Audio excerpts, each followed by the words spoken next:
Bonsoir et bienvenue pour cette nouvelle émission Disputandum. Le mal-être paysan est au cœur des débats depuis un certain temps maintenant. Un chiffre alarmant d'au moins un suicide par jour dans le monde agricole est le reflet de cette dure réalité du film Au nom de la terre qui cartonne au cinéma, aux manifestations anti-agribashing. Les initiatives se multiplient pour sensibiliser les citoyens et la classe politique à cette situation plus que critique. Et alors l'émission Disputandum se devait de mettre cette thématique au cœur du débat. Et je suis ravie d'accueillir 5 invités pour en parler ce soir. Marie-Hélène Denis, bonsoir. Vous êtes productrice de vin au domaine des Gabis à Verneuil-sur-Vienne, bonsoir. En Haute-Vienne. Bertrand Vanto, bonsoir. Vous êtes président de la Chambre d'agriculture de la Haute-Vienne, ex-patron aussi de la coordination rurale du département. Merci d'être parmi nous. Jean-Louis Bouillet, bonsoir. Vous êtes administrateur et bénévole à l'association Solidarité Paysans Limousin. Donc vous aidez d'autres agriculteurs qui peuvent traverser des difficultés. Brigitte Jameau, bonsoir. Vous êtes chargée de la direction de la prévention de l'action sanitaire et sociale de la MSA du Limousin, la mutualité sociale agricole. Et Olivier Touré, bonsoir. Vous êtes porte-parole de la Confédération paysanne de la Creuse. Merci vraiment à tous les 5 d'être parmi nous ce soir. Alors Marie-Hélène Denis, déjà, alors vous êtes productrice de vin, viticultrice, donc en Haute-Vienne. C'est le seul domaine viticole d'ailleurs de la Haute-Vienne, hein, c'est toujours le cas. Vous êtes installée, vous avez repris cette exploitation en 2016. Pourquoi vous avez accepté de venir témoigner des difficultés que vous rencontrez ce soir, des difficultés, puisque vous êtes d'ailleurs suivi par l'association Solidarité Paysans Limousin? En fait, je connaissais Solidarité Paysans. Moi, je voyais que j'allais être en difficulté. Oui. Donc, j'ai fait appel à eux et ils m'ont vraiment guidée, épaulée pour trouver des solutions. Des difficultés d'ordre financier? Oui, absolument. Technique, il y a d'autres solutions pour m'épauler. Et le fait qu'ils soient là m'a vraiment ouvert une porte que je n'avais pas envisagée en fait. Donc là aujourd'hui, vous en êtes où? Alors aujourd'hui, je suis en procédure de sauvegarde avec un plan qui a été homologué, donc qui permet, pour synthétiser, qui permet en fait un réétalement de toutes les dettes de la société. Donc vous n'êtes pas, en tout cas pas encore, et peut-être jamais en redressement? Non, c'est l'étape d'avant, c'est-à-dire que j'ai pris un petit peu les devants. Je voyais que ça allait venir, que les difficultés allaient s'aggraver, donc j'ai essayé d'anticiper au mieux. Et grâce à l'association, voilà. Et pourquoi vous avez accepté de venir témoigner? Parce que c'est pas évident, hein, surtout dans le monde paysan, on se rend compte que y a des gens assez taiseux qui ont du mal parfois à parler de leurs difficultés. Justement, c'est parce que je pense qu'on n'en parle pas suffisamment et que quand on est paysan, on a plutôt peut-être tendance à se refermer et au lieu d'aller vers les autres et de voir avec d'autres les possibilités de s'en sortir. Merci en tout cas pour témoigner. Effectivement, de venir témoigner aujourd'hui. Alors, avant d'aller plus loin, et puisque je l'évoquais en introduction, une enquête récente de la MSA donne le vertige à entre 1 et 2 suicides chez les agriculteurs par jour. On reviendra sur ces chiffres avec vous dans quelques instants, Brigitte. Je vous propose d'abord de regarder ce reportage en Lot-et-Garonne, reportage de Patricia Mondon et Sylvie Tusque-Mounet. En début d'année, Patrick et son bâton de pèlerin ont parcouru la France pour alerter sur le mal-être des paysans. Si les rencontres ont été nombreuses sur le chemin, le constat est le même 8 mois après. Même si j'ai pu être entendu par le président de la République, par le ministre de l'Agriculture, nous avons des suicides tous les jours. Tous les jours depuis 2017, donc les derniers chiffres de la MSA qui comptent 605 agriculteurs qui se sont suicidés en 2017. C'est énorme, c'est inadmissible. Au quotidien, les agriculteurs sont tiraillés entre fierté de leur métier, contraintes financières et fardeau de la solitude. Les suicides sont en progrès dans ce métier-là. C'est une surmortalité par rapport aux autres catégories professionnelles en France. C'est pas normal. Et cette question-là, dans notre métier, elle est taboue. Les agriculteurs ont beaucoup de mal à se livrer, à parler, et on a une certaine fierté. Voilà. Et de pouvoir, je dirais, quelque part se mettre à nu, entre guillemets, sur ces problèmes-là, c'est pas facile, c'est compliqué. Chez les agriculteurs, le deuil est omniprésent. Benoît était adolescent quand un drame a frappé sa famille. J'ai mon frère aîné qui s'est donné la mort. Il avait 25 ans. Il avait repris l'exploitation familiale depuis peu. Mon frère s'était embêté à irriguer grâce au réseau qui venait de se construire pour récolter pas grand-chose à la fin. Et à mon avis, ça a dû peser dans sa tête pour faire ce geste désespéré, quoi. La pression est énorme. Laurent a repris la ferme familiale, poussé par les financiers à s'agrandir, à produire toujours plus, jusqu'à l'épuisement. Avant de sombrer, il a demandé de l'aide à un psychologue pour prendre du recul. J'ai fait une erreur, pour moi, en 2000, il y a 15 ans. Quand les normes sont arrivées, les mises aux normes des bâtiments d'élevage, puisque du coup, là, on s'est enclenché sur des emprunts. Et on est rentré dans le cercle vicieux. Et bosser 80 heures par semaine et arriver à sortir un revenu négatif et être obligé en fin d'année 2009 de vendre des animaux pour pouvoir bouffer, quoi. Pour avoir de l'argent pour pouvoir manger. Il y a 2 ans, un collectif a décidé d'agir pour endiguer la spirale des dettes et de l'épuisement physique et moral qui entraîne la chute. Le but, redonner leur fierté aux paysans. La nouveauté dans ce projet, c'est que ça vient d'agriculteurs. C'est porté par des agriculteurs, pour des agriculteurs. Voilà. Et ça, c'est totalement nouveau. Et le fait de se retrouver autour d'une table, de pouvoir déjà exposer chacun de ses problématiques, ça libère la parole, ça permet d'exprimer ce mal-être. Et ensuite, pour certains, même de trouver des solutions, simplement par la discussion, le dialogue avec les autres. Donc c'est ce qui nous a conduit effectivement à porter ce projet que l'on porte. Revaloriser le statut d'exploitant agricole en favorisant de nouveaux circuits de vente pour vivre dignement de leur travail. Car en France, les 448 000 agriculteurs gagnent moins de 1 250 € par mois et un tiers d'entre eux ont un salaire de seulement 325 €. Alors ce reportage pose plutôt bien les problèmes multiples que rencontrent les agriculteurs. On va y revenir tout au long de l'émission. Mais d'abord, on va revenir sur l'étude de la MSA qui est sortie en juillet, je crois, Brigitte Jameau, et sur les chiffres des suicides. Alors, le chiffre, c'est 605 suicides chez les agriculteurs en 2015. C'est bien ça, parce qu'on peut lire ici ou là un suicide par jour ou parfois 2 suicides par jour. Voilà. Oui, c'est vrai que les chiffres sont assez différents. L'étude à laquelle il est fait référence dans le reportage, effectivement, c'est bien 605 décès, mais c'est toute population confondue, de 14 ans à 65 ans et plus. Et cette précision est extrêmement importante. Actifs, non actifs, jeunes, personnes âgées, retraitées.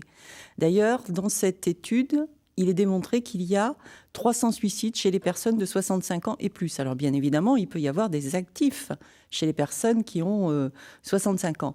Mais je crois que ça permet de relativiser. Il y a aussi un suicide qui est préoccupant chez les jeunes, chez les personnes âgées, chez les personnes privées d'emploi, et c'est toute cette diversité qui est reflétée. Alors, il y a une majorité d'hommes qui se suicident, ça c'est une réalité, d'ailleurs on le constate même dans les appels téléphoniques, dans les systèmes d'écoute, et il y a des tranches d'âge qui sont plus visées que les autres, les 30, 40, les 50, 60. On a aussi plus d'éleveurs bovins et de producteurs laitiers. Oui, tout à fait. Les 605, c'est bien sur tout ce panel de 14 à 65 ans et plus. Donc ça, je crois que c'est important de préciser. On expliquera tout à l'heure le dispositif mis en place notamment par la MSA depuis quelques années. Bertrand Vantaux, on n'est pas épargné ici en Limousin et en Haute-Vienne. Alors on a entendu parler, surtout il y a un an, un agriculteur qui s'était suicidé devant la SAFER, un établissement agricole à Limoges. Il y en a d'autres dont on ne parle pas. Il y a les chiffres qui sont officiels et puis il y a les chiffres officieux parce que bon, il y a certainement une partie qui est recensée au niveau MSA, mais on passe aussi à côté d'exploitants qui se donnent la mort. Voilà, parce que ça fait pas de bruit, parce que c'est la fierté, parce que ça s'ébruite pas. Je dis pas que le recensement de la MSA est pas là, mais je dis qu'on passe à travers. Donc, à mon avis, il nous manque au moins un tiers, malheureusement, des gens qui se suppriment, parce que c'est une suppression. Ça reste un peu effectivement tabou, comme vous dites. C'est tabou parce que les paysans, ils ont de la fierté, parce qu'un paysan, il veut payer ses dettes, il veut faire plaisir à sa famille, il n'a pas le droit d'être feignant, c'est une image de marque et c'est ancré là-dedans. Et puis c'est un boulot qui est prenant, en particulier dans l'élevage ou les cultures spécialisées, c'est assez prenant et voilà, et on se sent un peu déconnecté, ils se sentent un peu déconnectés de la vie que peuvent vivre les autres. Voilà, ils ont besoin. Vous disiez en préparant l'émission que vous connaissiez une jeune femme d'ailleurs qui s'était suicidée récemment. Je la connais pas personnellement, mais ça nous a choqué au niveau de la Chambre d'agriculture parce que c'est quelqu'un qui était salarié. Voilà, je veux pas trop rentrer dans les détails, ça me dérange. Je ne veux pas faire de... Mais 25 ans, oui, et qui était salarié chez son père. Et oui, ça...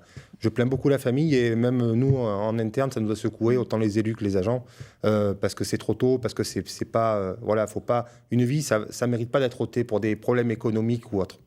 Alors, on va revenir sur les difficultés multiples, mais la cause la plus souvent invoquée, Olivier Touré, c'est le revenu. Tout à fait. Ça a été dit dans le reportage, la grosse difficulté, c'est de pouvoir dégager un revenu. Et souvent, la question de dégager un revenu, c'est dégager son revenu, mais pouvoir rembourser aussi tous les emprunts qu'on s'est collés. Et comme ça a été dit dans le reportage, souvent, il y a une course en avant. Une course en avant, d'ailleurs, qui est bien présentée dans le film Au nom de la Terre, où, pour pouvoir s'en sortir, il faut faire toujours plus. Et toujours plus, ça veut dire qu'on s'en sait peut-être davantage. Moi, je suis toujours impressionné en CDOA quand je vois le montant des investissements aujourd'hui qui sont faits.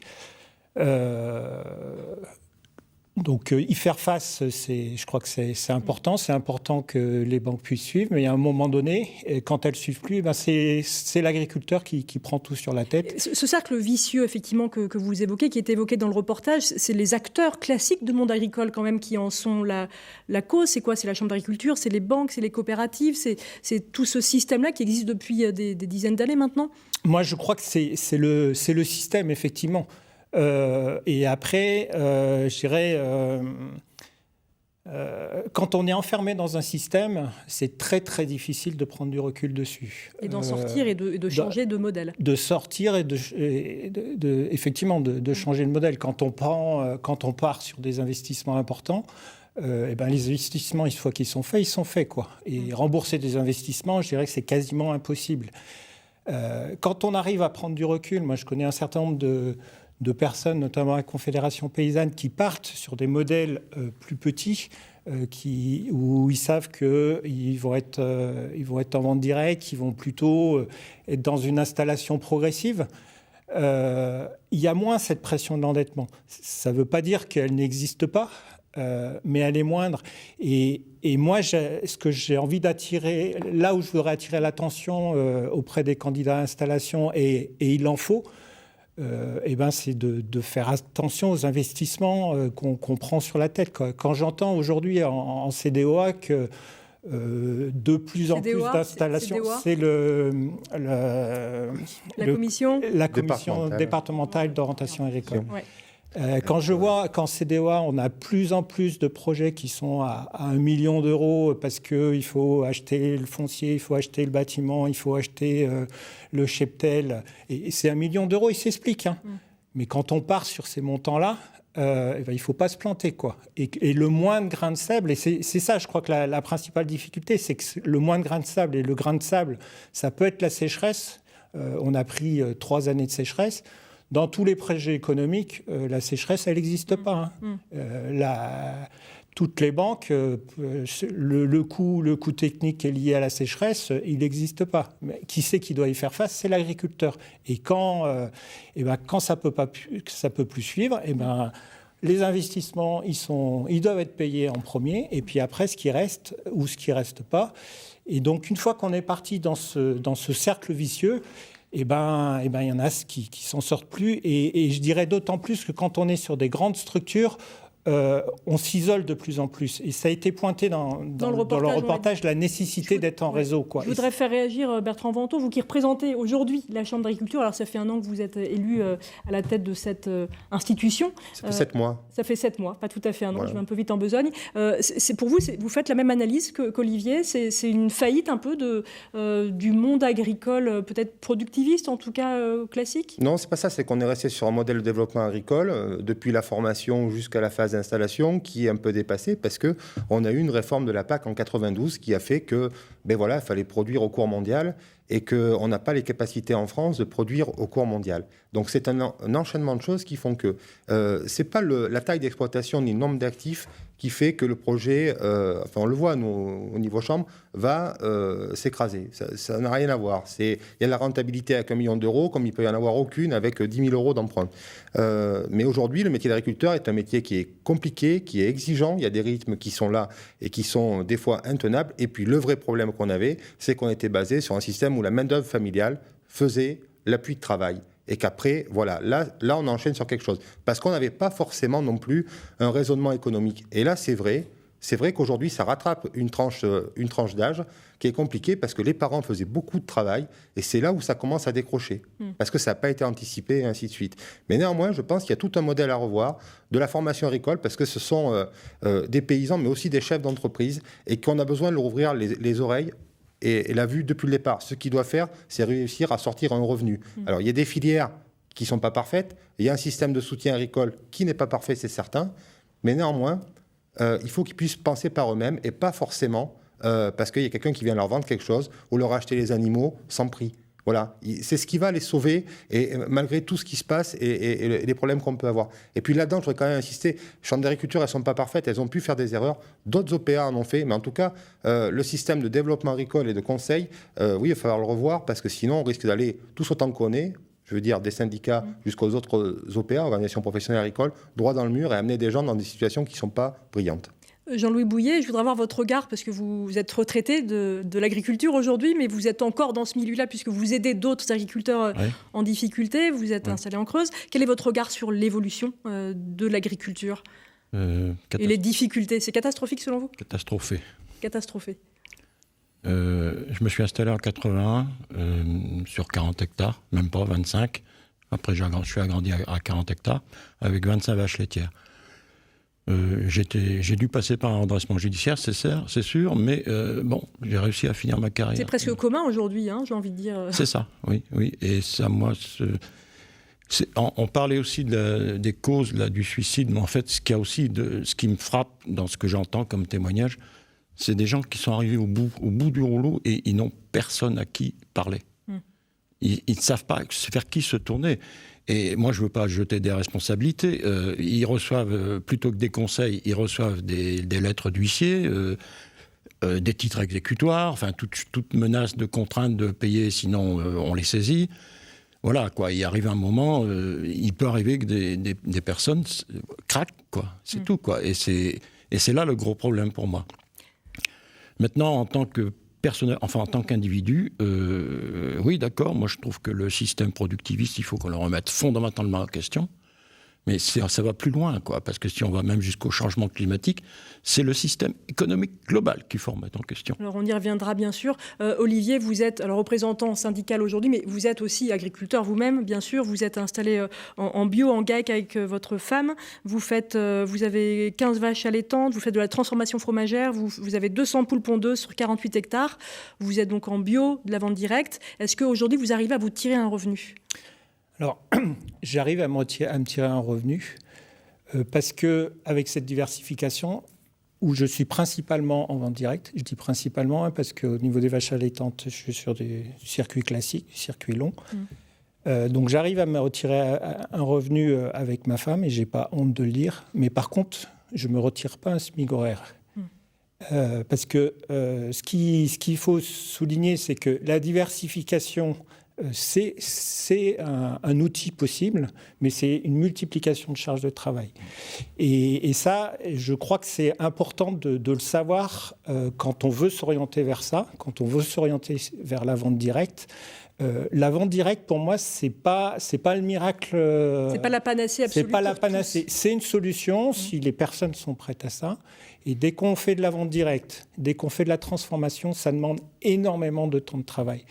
Donc, si je ramène autant de travail, je dégage rien comme revenu. Si je regarde sur mon compte de résultat, oui, je dégage un revenu. Je n'ai pas de honte à dire que l'année dernière, on a réussi à dégager 2 SMIC.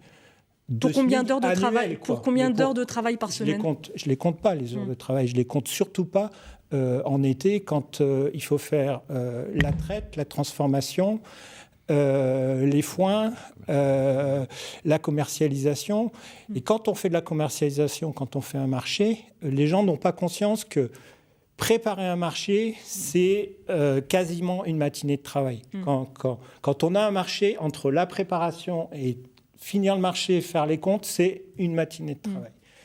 Donc, la vente directe, oui, personnellement, j'y crois parce que j'aime cette relation avec les consommateurs, mais ce n'est pas la panacée. si c'était la panacée, cette vente directe, elle permettrait de pouvoir embaucher. Aujourd'hui, on n'en est pas là, quoi. Moi, je crois en toutes les pistes. Je crois qu'il n'y a pas une seule piste pour pouvoir dégager du revenu. Par contre, on y reviendra peut-être tout à l'heure, mais pour moi, la principale difficulté de l'agriculture, c'est qu'on ne dégage pas de revenus rémunérateurs. Alors, il y a des boîtes à outils. Une des boîtes à outils qui a été récemment lancée, c'est la fameuse loi Egalim.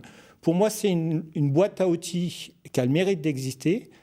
Aujourd'hui, ça ne fonctionne pas. Par contre, j'ai envie de dire, c'est parce que ça ne fonctionne pas qu'il faut qu'on y prenne part. Moi, je crois personnellement qu'il faut qu'on y prenne part pour changer la donne et pour que, effectivement, que ce soit une boîte à outils qui fonctionne. Là, depuis 1 an, ça existe. Clairement, ça ne fonctionne pas. Mais ce n'est pas pour ça que je vais taper dessus, dire qu'est-ce qu'il faut encore qu'on fasse, et si vraiment ça ne fonctionne pas, il faut vraiment que le modèle agricole, le modèle qui permet de dégager du revenu change, quoi. Alors on va y revenir évidemment dans cette émission, mais je voudrais d'abord vous montrer ce témoignage à présent. L'homme que vous allez entendre est éleveur de chèvres dans la Vienne, acculé par les dettes. Guillaume Poineau dit ne travailler aujourd'hui que pour rembourser ses dettes, ses créanciers. Il avait confié ses difficultés fin septembre à Anne-Marie Baillarger et Agathe Tournou. Regardez ce reportage. Venez voir. Allez. Il va falloir faire du lait pour ce soir.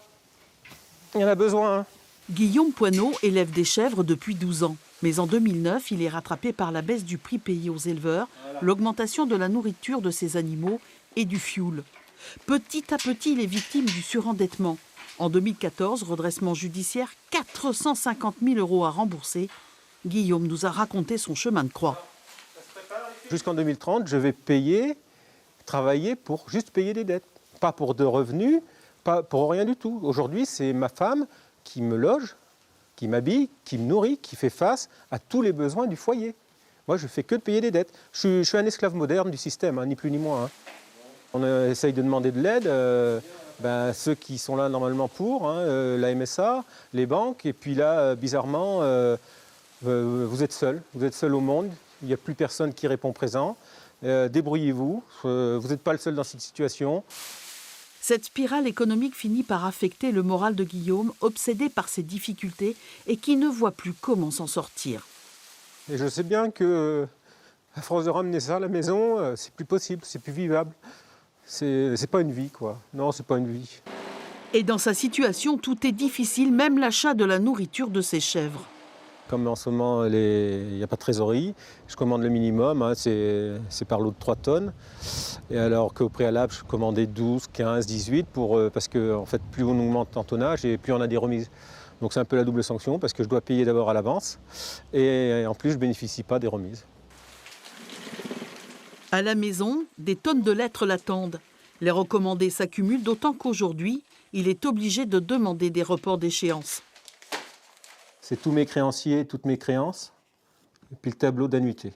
Voilà. Bon, je vous laisse imaginer, quand vous ouvrez ce triclasseur-là, que vous avez ça sous les yeux, moi je me dis, j'ai pris perpète. On n'est pas coupable, on est victime de ce qui nous arrive. Et c'est trop facile de stigmatiser toute notre profession et que notre profession, au détriment de tout le reste. L'agriculture n'offre plus de perspective à Guillaume. Il vit au jour le jour, ne sachant pas ce que le lendemain lui réserve. Et suite à la diffusion de ce témoignage assez poignant dans le journal télévisé de France 3 Poitou-Charentes, c'était fin septembre, Guillaume a reçu pas mal de témoignages de soutien. Il a même ouvert une cagnotte en ligne. N'hésitez pas à y jeter un petit coup d'œil. Vous retrouvez aussi son témoignage complet sur le site internet de France 3. Marie-Hélène Denis, vous qui avez des difficultés financières, peut-être lancer un financement participatif comme cet éleveur. Est-ce que c'est quelque chose que vous avez envisagé ? Ça m'a traversé l'esprit, oui, en effet. Alors moi, j'ai la chance d'avoir à mes côtés, enfin en tous les cas aux côtés de la société viticole, une association donc, donc c'est l'association des Amis du Rosé de Verneuil, qui me soutient moralement déjà. Et puis elle m'a donné un petit coup de pouce aussi financier, notamment en 2017, au moment où ça allait vraiment pas bien. C'est important de ne pas effectivement parler tout à l'heure de la solitude, souvent des agriculteurs. Ça, c'est effectivement avoir gardé du lien, soit et avec les consommateurs ou être entouré, c'est primordial. Oui, bien sûr. Oui, c'est très important. Alors justement, cette écoute, les agriculteurs parfois effectivement en bénéficient grâce à la MSA. Si vous pouvez nous dire un petit mot du dispositif qui a été mis en place par la MSA il y a 5 ans maintenant, je crois. Voilà, il y a un dispositif national qui s'appelle Agri-Écoute qui permet une écoute 7 jours sur 7, 24 heures sur 24. Quel est le bilan de ce dispositif ? Alors, si on regarde le premier semestre 2019, ça sera plus parlant, 1600 et quelques appels, donc ça donne une idée quand même du fait que ce numéro, les gens s'en saisissent, il est réservé à la population agricole. À cela s'ajoutent d'autres... Alors, ce numéro permet d'avoir en ligne des professionnels de l'écoute, des psychologues, permet d'avoir plusieurs entretiens, si besoin, jusqu'à 4 entretiens. Et ensuite, le relais peut être pris sur les territoires par des psychologues que nous connaissons. En dehors de ça, nous avions également mis en place en même temps, puisque ce numéro, il est anonyme. Finalement, si vous voulez rester anonyme, vous n'êtes pas obligé de dire qui vous êtes, etc. La levée de l'anonymat, c'est aussi une difficulté. Il y a d'autres numéros que nous avions mis en place avec le Centre Écoute et Soutien, qui là, pour le coup, n'est pas un numéro anonyme, qui permet aussi un entretien avec des personnes spécialisées. Et puis, bien sûr, il y a les services médicaux, les services d'action sociale qui sont accessibles à tout moment.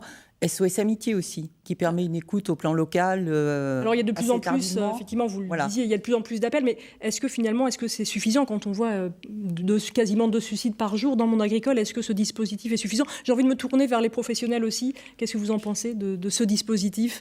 Il a déjà le mérite d'exister, Olivier Touré? Moi, je dirais que tout dispositif a le mérite d'exister. Et moi, je crois beaucoup en la complémentarité des propositions. Il y a des propositions de la MSA, il y a des propositions de Solidarité Paysan, il y a des propositions de la Chambre d'agriculture. Je crois qu'il faut qu'on sorte du dogme qu'il n'y en a qu'un seul qui sait ce qu'il faut faire, quoi. Tout à fait. Parce qu'au centre, justement, c'est l'agriculteur. Et l'agriculteur... Il y en a un qui aura plus envie d'aller voir Solidarité Paysan, il y en a un autre qui aura plus envie d'aller voir la Chambre d'agriculture, d'autres plus la MSA. Et moi, je crois que c'est vraiment important de souligner la palette de dispositifs et qu'il faut que, justement, les différents acteurs de cette palette, ils reconnaissent la compétence de chacun. Et je crois que c'est un des problèmes de l'agriculture où... il y a certains organismes, ils pensent que c'est eux les seuls qui ont le savoir parce qu'ils sont issus de l'élection. Il faut qu'on sorte de ça, quoi. Et après, je voudrais souligner aussi la mise en réseau. Ça a été dit dans le reportage, vous l'avez dit aussi. Moi, ça me paraît fondamental. Mais ce qui me paraît aussi important, c'est que les agriculteurs se parlent entre eux. Mais il ne faut pas aussi se voiler la face. Il y a aussi... des victimes des agriculteurs. Quand on n'est pas issu du bon syndicat, quand on fait des choix différents, alors aujourd'hui, ce n'est plus le cas, mais il y a 10 ans en arrière, quand on faisait le choix de la bio, on était pris pour des attardés. Des fous, des arriérés. Des arriérés.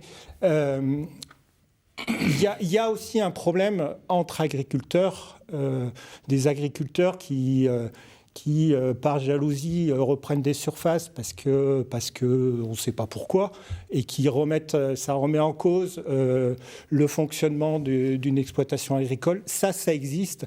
Et donc, moi, je crois qu'il y a aussi une part de responsabilité des agriculteurs entre eux. Moi, je participe parfois à des débats entre agriculteurs. Alors, quand c'est pour des débats sur des problématiques techniques, ça se passe toujours bien. Même si on est syndicats différents, et j'ai envie de dire c'est heureux, quoi.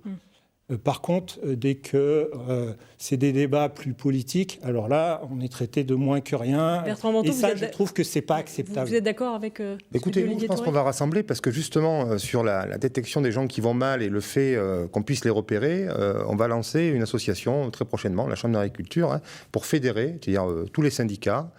Solidarité Paysan en fera partie parce qu'ils ont aussi une compétence sur le suivi des agriculteurs qui est reconnue. Moi, je n'ai pas de honte de le dire. Et puis, vous avez aussi également sur certains départements des problèmes de financement.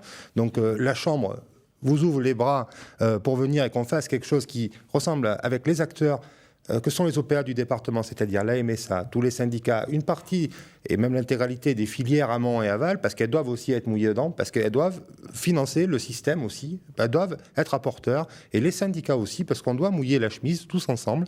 Et c'est ce qu'on va mettre en place sur la Haute-Vienne pour que ce réseau, je l'espère, fonctionne et qu'on ait un repérage des gens qui vont mal et leur apporter des solutions, parce qu'effectivement, il y a plusieurs catégories de gens qui vont mal. Et on est tous complémentaires.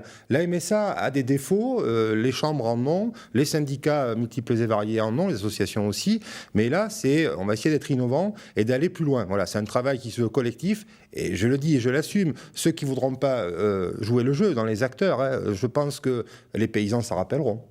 Je l'évoquais, oui, Brigitte, vous vouliez dire quelque chose? Je voulais tout à fait compléter ce que disait M. Vantaux. En effet, une démarche beaucoup plus large que ce qui existe aujourd'hui est prévue.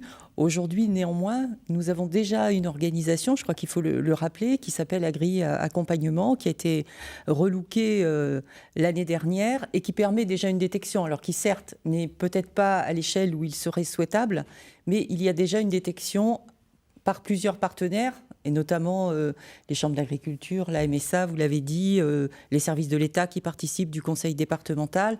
Voilà, l'objectif, c'est de voir comment faire mieux et peut-être comment associer davantage de partenaires. Et puis, on a aussi, certains dispositifs qui existent et qu'on n'a pas su vulgariser, c'est-à-dire les paysans ne sont pas au courant. C'est-à-dire qu'il y a plein de possibilités qui existent au niveau de la MSA et au niveau des chambres avec les services de l'État pour aller chercher des financements et des mesures pour aider les gens. Et puis, il y a aussi une démarche qui n'est pas...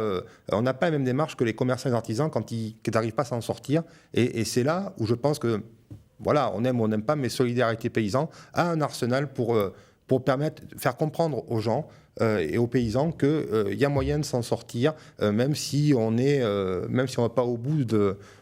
En tout cas, il y a un peu plus de travail collaboratif, effectivement, peut-être à mettre en place. Je l'évoquais au début de l'émission. Est-ce que vous avez vu le film Au nom de la terre, qui cartonne absolument au cinéma, on y reviendra dans un instant, qui cartonne au cinéma depuis quelques mois maintenant? Est-ce que vous l'avez vu? Et qui, je pense, a fait du bien à la cause agricole. Est-ce que vous l'avez vu, les uns et les autres, ce film? 2 fois. 2 fois, Jean-Louis Bouillet. Et les autres? Non? Oui, Olivier? moi je l'ai vu. Il y avait beaucoup de paysans dans la salle. C'est pas courant de voir des paysans pleurer. Moi, j'en ai vu beaucoup pleurer. Parce que ça touche à des choses très, très profondes. Moi ça... Voilà. Et j'ai pas de honte à le dire. Ça vous a touché. Mais moi, je crois que ce film, quand on est paysan, il faut être bien armé pour aller le voir. Il faut aller le voir. Il faut pouvoir en parler avec d'autres. Mais il a le mérite pour les non-paysans, justement, d'entrer dans une réalité qui est bien là, quoi. Oui, c'est assez réaliste. Et au-delà, effectivement, de l'œuvre cinématographique, c'est devenu vraiment un manifeste pour le monde agricole. Et d'ailleurs, il a été projeté à l'Assemblée nationale, à l'Élysée, au ministère de l'Agriculture. Et le sénateur Henri Cabanel vient de déposer une proposition de loi, d'ailleurs, pour que tout établissement bancaire constatant un solde négatif récurrent chez un agriculteur en informe la MSA, qui devra engager rapidement un accompagnement social et psychologique. Voilà, c'est que la cause avance, finalement. Jean-Louis Bouillet. Oui, non, vous avez aussi été très touché par le film. Oui, j'étais très touché par le film, ça c'est sûr, oui. Et vous vouliez dire quelque chose? Je vous ai coupé la parole tout à l'heure. Non, c'était par rapport à... Je voulais poser la question à Mme Jamoul par rapport à l'agri-accompagnement. Ce que vous parlez en fait du dispositif AREA. C'est quoi exactement? Non, je parle de l'agri-accompagnement qui a pris la succession de ce qu'on appelait le CESA, qui d'ailleurs a été initié dans le département de la Creuse en 2002. Donc c'est ce qui initie l'AREA. Non, mais attendez, c'est ce qui c'est donc ce qui met en application ce qu'on appelle l'AREA, c'est-à-dire, je ne sais même plus parce qu'on a tellement de termes. Enfin, ça a remplacé donc, oui, le CESA, les copiles, etc. Tout à fait. Ça a été revu sous l'impulsion de l'État. Non, mais attendez, sachez qu'on a reçu l'expertise dans les 3 départements. En tant que Solidarité Paysan Limousin, on en a vu 2 en Haute-Vienne, c'est tout. Le reste, personne n'en parle. Alors je voudrais, franchement, on voit après les paysans, mais quand c'est trop tard pratiquement, quand il ne reste plus qu'à aller au tribunal pour faire un redressement judiciaire, quoi. Bon. Moi, je sais pas, l'agri-accompagnement, c'est un rôle de détection. Bon, déjà, nous, de détection on a été reconnus experts pour faire des audits, mais on n'a pas été reconnus comme pouvant faire partie, parce que soi-disant on représente les professionnels, comme pouvant faire partie de la cellule agri-accompagnement. Ce qui aurait pu être utile pour notre part, pour participer justement aux discussions. Quant à M. Vantaux, d'accord, ok, faites-nous des propositions, Solidarité Paysans Limousin, on les étudiera, puis on en discutera. Ah non, mais nous allons inviter tous les acteurs à venir sur cette association. Voilà, le lancement se fait, je vous préviens un peu avant, mais nous, on n'a rien contre vous, la Chambre. On veut fédérer pour faire un système de repérage qui est le plus large possible, et parce qu'on estime que chacun a des compétences. Tous les syndicats doivent y être associés parce que le réseau syndical a des fois du mal à fonctionner, à faire circuler l'info, parce que les syndicats, ce sont aussi, ça dépend des secteurs, mais affaiblis. Et je veux dire, il ne faut se fermer aucune porte. Mais moi, je ne suis pas sur, et on n'est pas, nous, la mandature, sur une guerre des financements sur le dos des agriculteurs qui vont aller mal. Nous, ce qu'on veut, c'est de l'efficacité. Voilà, je n'ai pas de souci avec ça. On reviendra sur le rôle plus précis de l'association Solidarité Paysans en Limousin. Je voudrais qu'on parle... On a évoqué évidemment le revenu, un problème peut-être central de la difficulté des agriculteurs aujourd'hui. Il y a aussi une crise un peu morale inédite de l'agriculture aujourd'hui. Les agriculteurs sont beaucoup pointés du doigt. Problèmes environnementaux, problèmes de sécheresse, donc utilisation de trop d'eau, les pesticides bien sûr. Aujourd'hui, on parle aussi beaucoup d'agribashing.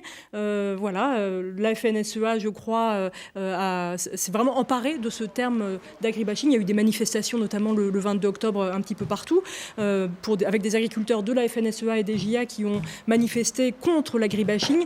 Qu'est-ce que vous en pensez de l'agribashing ? Est-ce qu'il y a véritablement de l'agribashing en France aujourd'hui, Bertrand Vantaux ? Oui, il y a de l'agribashing en France aujourd'hui. Il est provoqué. On se demanderait même pourquoi, en particulier en pleine période où on ratifiait les CETA, le CETA et les TAFTA et les accords sur le Mercosur, pourquoi il y a une telle pression sur l'élevage ? Est-ce que c'est pas pour faire rentrer plus de viande chez nous ? Ça, on peut se demander. Et puis, oui, il faut vraiment... on est considérés, nous les paysans, comme dès qu'on allume la télé en ce moment, donc c'est les pesticides, ne mangez plus de viande, on va tous vous polluer, ainsi de suite. Honnêtement, on a l'alimentation la plus saine du monde, on a été reconnu pour ça. Ce qui est un peu gênant là-dedans, c'est que on nous dit l'agribashing, c'est un faux débat, parce qu'en fait c'est l'industrialisation de l'agriculture qui fait l'agribashing. Je ne suis pas d'accord, parce que l'agriculture, elle est multiple. On peut, et moi je le vois sur le département de la Haute-Vienne, on a des bio, on a des conventionnels, on a ce qu'on pourrait appeler des agriculteurs qui sont industriels, et ce tissu rural, il est complémentaire, et ce tissu de paysans, il est complémentaire. C'est pas une agriculture contre une autre, on est tous paysans, mais là aujourd'hui, on prend une attaque frontale, et là, on doit avoir une réponse collégiale par rapport à ça. Et c'est pas en restant chez nous et à ne pas communiquer, il faut communiquer sur de vrais arguments qui sont là pour défendre notre métier. Alors, agribashing ou pas agribashing, Olivier Touré et Jean-Louis Olivier ? Pour moi, l'agribashing, il existe. Pour moi, le principal agribashing, et je n'hésite pas à le dire, c'est l'association animaliste L214. C'est de l'agribashing. Qui mènent des actions parfois un petit peu extrêmes, effectivement. Qui mènent des actions extrêmes et qui font croire qu'ils agissent contre l'industrialisation, qu'ils agissent pour le bien-être animal. La problématique de L214 et de tous les animalistes, c'est de faire disparaître l'élevage. Je crois qu'il faut être extrêmement clair. Ceux qui ne croient pas, il n'y a qu'à aller voir le site de L214 et ils verront que l'invitation, c'est de devenir végane et tout ce qu'il en est. D'ailleurs, il y a une vraie tendance de fond. Alors, est-ce que c'est à cause des véganes, mais les Français consomment de moins en moins de viande aujourd'hui ? Alors après, pour moi, ça, c'est une autre problématique. On peut consommer moins de viande et c'est un choix. Mais on peut être végane si on a envie d'être végane, mais pas de l'imposer. Je suis désolé. Donc c'est pour ça que je dis, oui, il y a de l'agribashing de ce côté-là. Après, vouloir tout mettre dans l'agribashing, pour moi, ça ne permet pas de débattre sereinement des choses. Aujourd'hui, il y a des problématiques. On a le droit de se poser des questions. Je crois que le consommateur, il n'a pas raison sur tout, loin de là. Mais c'est parce qu'on est en dialogue qu'on peut présenter ce qu'on a à présenter, dire voilà nous comment on travaille, pourquoi on travaille comme ça, pourquoi on utilise des pesticides, pourquoi on n'en utilise pas. Moi, je ne fais pas partie de ceux qui disent il y a les bons qui seraient les bio. Moi, je suis en bio, mais je considère que mon voisin qui est conventionnel, il est aussi bon que moi. Il a ces raisons-là. Il a ses raisons à lui d'être en conventionnel. Il y a des agriculteurs qui ont besoin de filets de sécurité. Il y en a qui en ont besoin de beaucoup, il y en a qui en ont besoin de moins. Donc pour moi, ça doit être respecté. Je mettrai un bémol par rapport à ce que vous dites. Je crois que l'industrialisation de l'agriculture, là, pour le coup, ça nous amène dans le mur et ça pose des problèmes sérieux au métier de paysan. Je dirais que la Confédération paysanne a toujours été extrêmement claire sur ce point-là. Mais par contre, il y a à la Confédération paysanne une volonté d'être en relation avec le consommateur, d'écouter les demandes des consommateurs, mais par contre, pas de dire le consommateur, il a raison tout le temps. Je veux juste citer un exemple par rapport aux pesticides qui a fait tant de bruit.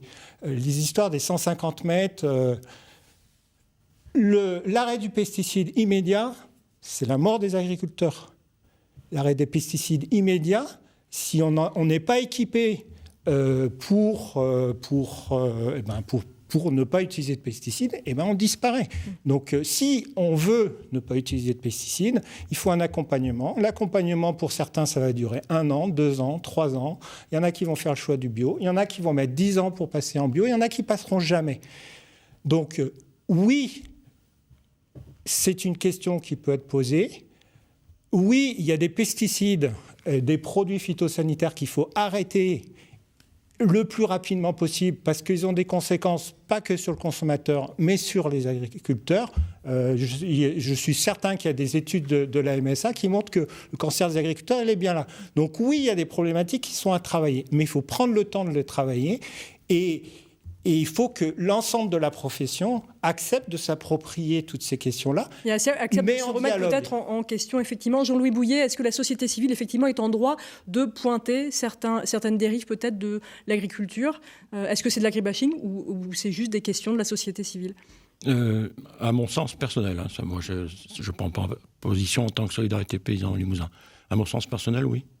Je ne vois pas pourquoi les consommateurs ne pourraient pas poser des questions sur la manière dont sont produits leurs aliments, quoi.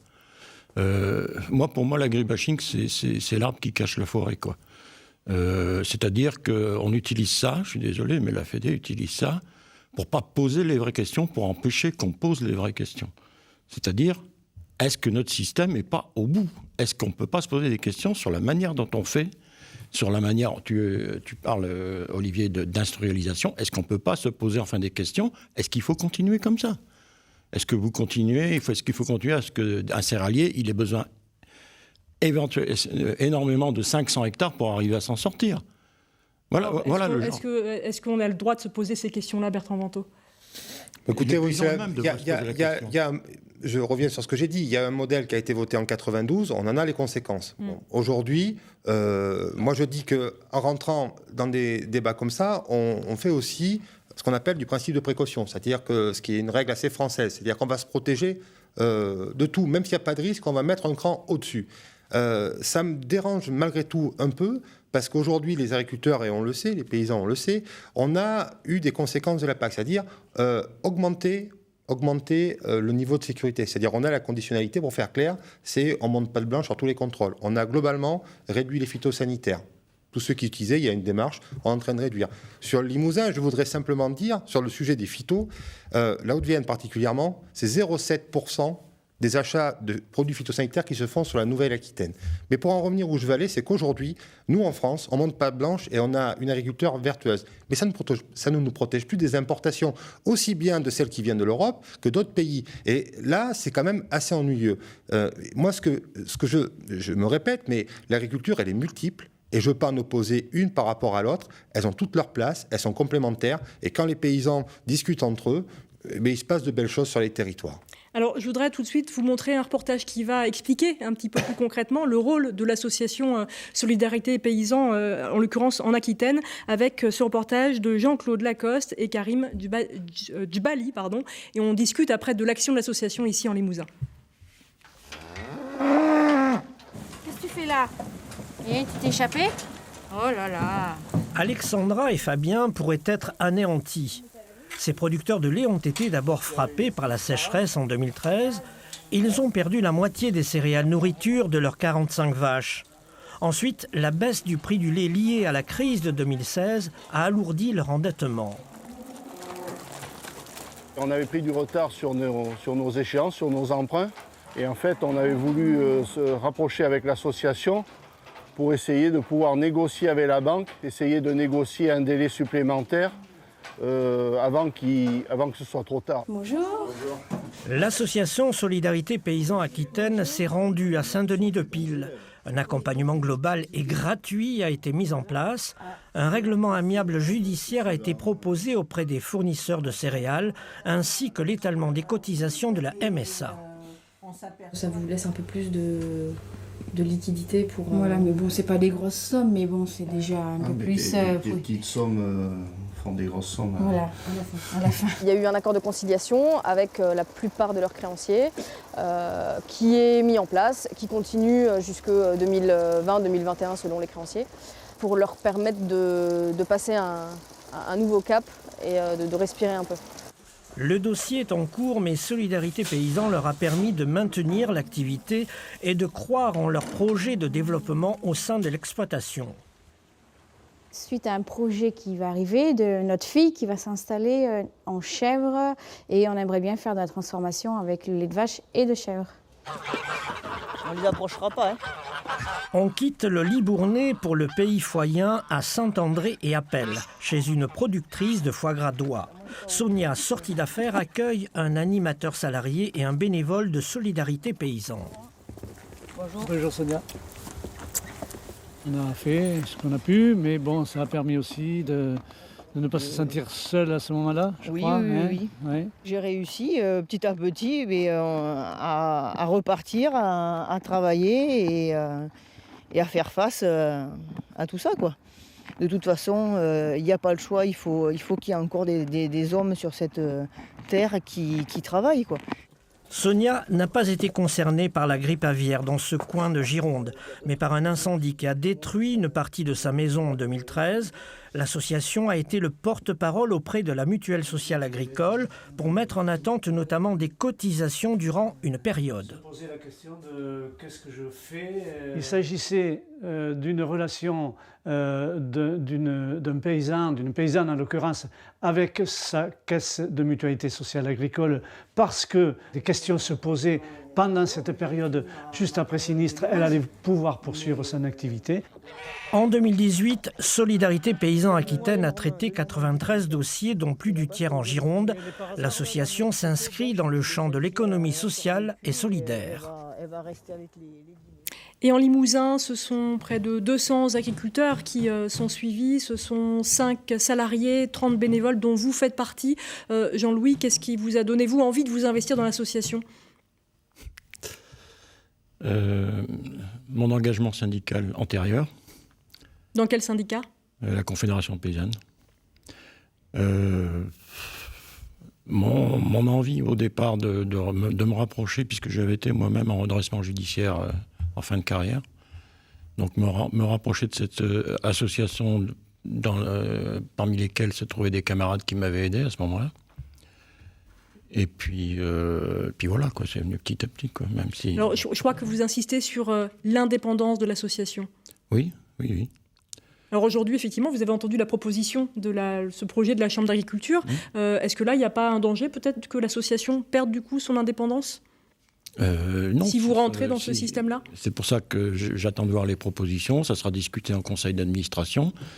Et voilà, quoi, on décidera si oui ou non. Voilà, quoi, c'est tout. Nous, on est en partenariat avec certains départements, avec le conseil régional. Il y a des conventions, on leur dit ce qu'on fait. Voilà, quoi, c'est... Alors aujourd'hui, juste l'association traverse des difficultés financières, en tout cas à l'échelle du Limousin. Vous avez lancé un financement participatif sur Internet. À ce jour, j'ai regardé, il y a 12 726 € récoltés.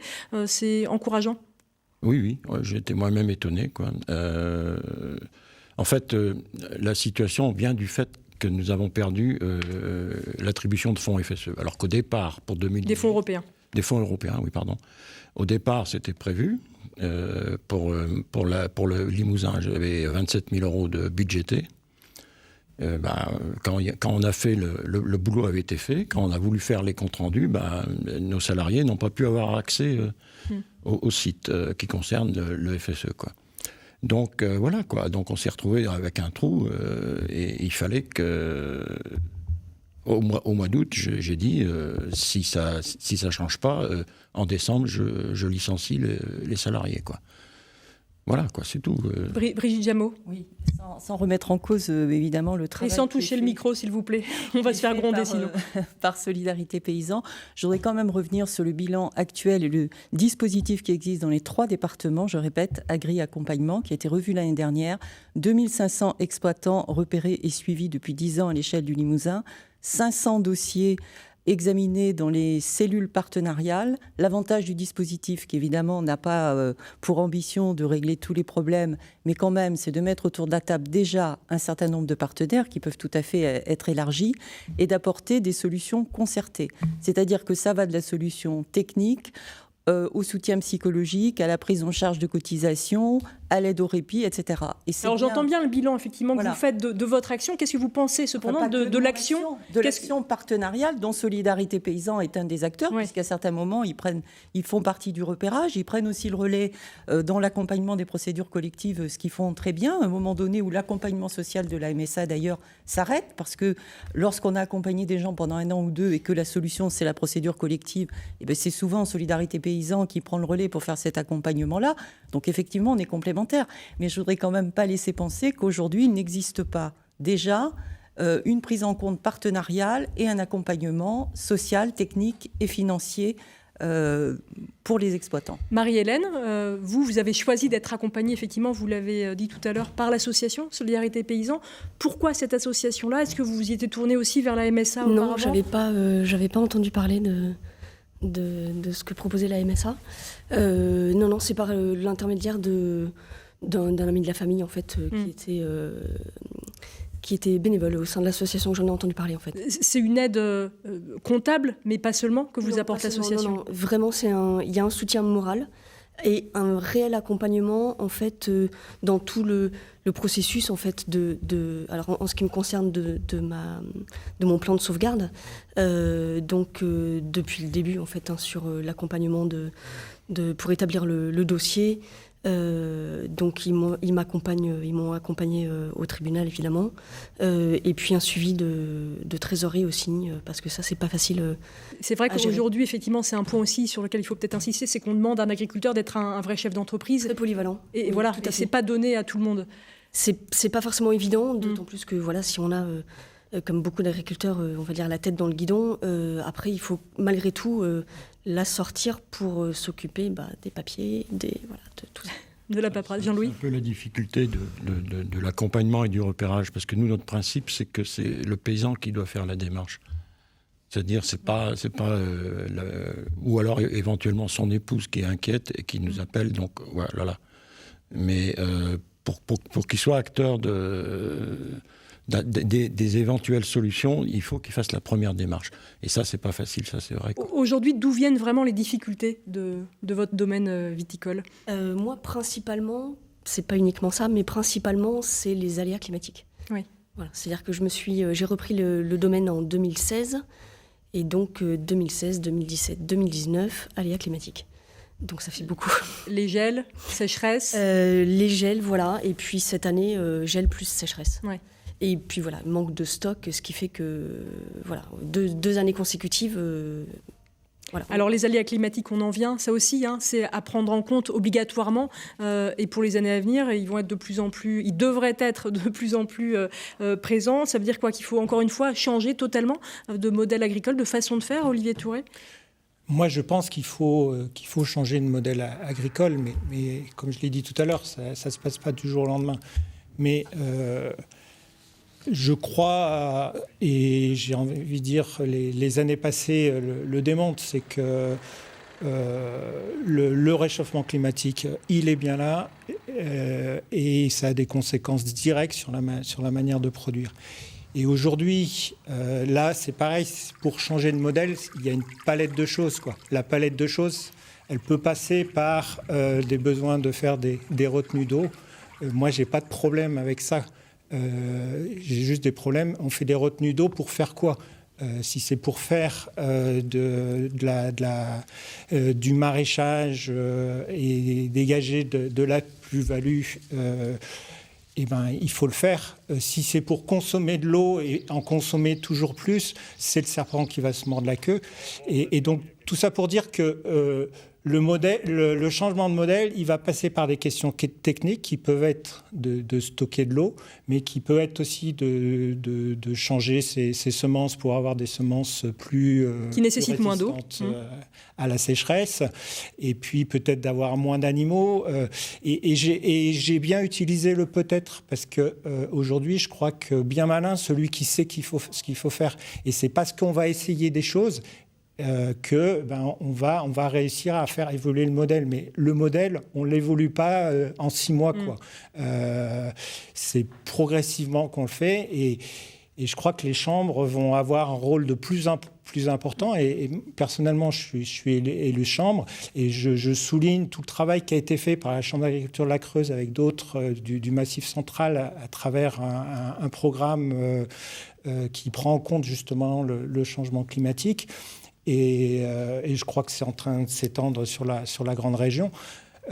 Donc voilà, il y a un rôle des chambres, il y a un rôle d'autres acteurs. Parce que je reviens toujours à ma fameuse palette, chacun doit prendre sa part pour accompagner les agriculteurs, pour faire changer progressivement ce modèle. Parce que pour moi, il y a on ne peut pas faire la même chose que comme avant où c'était une fois tous les 10 ans qu'il y avait de la sécheresse. Là, c'est tous les ans qu'on va avoir de la sécheresse et peut-être de l'eau de temps en temps. Bertrand Vantaux, encore une fois, changer de modèle, même si je sais que vous soutenez différents modèles qui puissent coexister, mais face au changement climatique, là, c'est impératif, il faut faire quelque chose. Il faut faire quelque chose, bien sûr qu'il faut développer l'irrigation. On en a besoin pour plusieurs choses, pour les animaux aussi, parce que ça devient problématique, pour les fermes, pour que les animaux puissent être abreuvés, parce que les fermes, globalement, ont grossi, donc il y a plus d'animaux à abreuver. Développer les retenues collinaires. On a aussi de l'existant qui s'appelle des étangs, qu'on peut aussi essayer de mobiliser. En tout cas, ce qui est sûr, c'est que la ressource en eau, elle est chez nous, elle est de qualité, et c'est parce que nous avons une agriculture vertueuse, et de la forêt aussi, il faut le reconnaître. Utiliser moins d'eau, j'entends bien les retenues d'eau, etc. Mais utiliser moins d'eau. Utiliser, comme disait Olivier Touré, ce qui est défendu aussi beaucoup par les agriculteurs bio et qui sont dans la diversité des semences, utiliser des semences qui seraient moins nécessiteuses en eau, c'est aussi quelque chose que vous prenez. Aujourd'hui, il y a aussi bien sûr qu'il faut aller vers l'innovation, mais je suis désolé, des semences qui consomment moins d'eau, des fois on peut se heurter à des murs. Le maïs tout le monde, c'est quelque chose qui est quand même très particulier. Le maïs est une plante qui vient en 4-5 mois, et qui a un rendement photosynthétique qui est assez impressionnant, qui va consommer, si tout va bien, 90 à 150 mm d'eau avec la réserve utile, alors qu'une céréale qui va être posée va en consommer beaucoup plus. Je veux dire, honnêtement, il y a des modèles qu'on veut combattre. En tout cas, c'est pas ça. Nous, ce qu'on veut, c'est que l'agriculteur, le paysan sur la Haute-Vienne qui a besoin d'eau, il puisse avoir le besoin, il puisse faire et avoir les besoins sans être embêté. Parce qu'aujourd'hui, qu'est-ce qu'on a comme blocage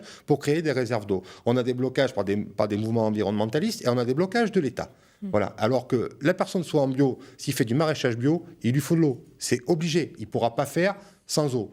Qu'il soit en conventionnel, il aura peut-être besoin d'eau pour régler qu'une partie de sa surface. Voilà, en tout cas, nous, le rôle des chambres, il est d'être facilitateur et diffuseur de progrès, d'aider à ce que ça se passe. Il y a des structures qui sont autour.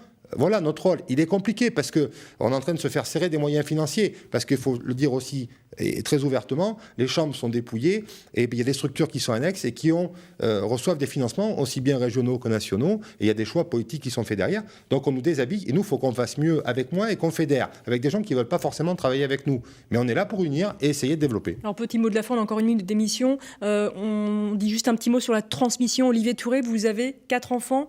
Est-ce que l'un d'eux serait susceptible de reprendre l'exploitation derrière vous ? Peut-être ceux qui feront leur choix. C'est en mettant la pression sur les enfants que les choses se passent mal. Donc, s'ils ont envie, ils le feront.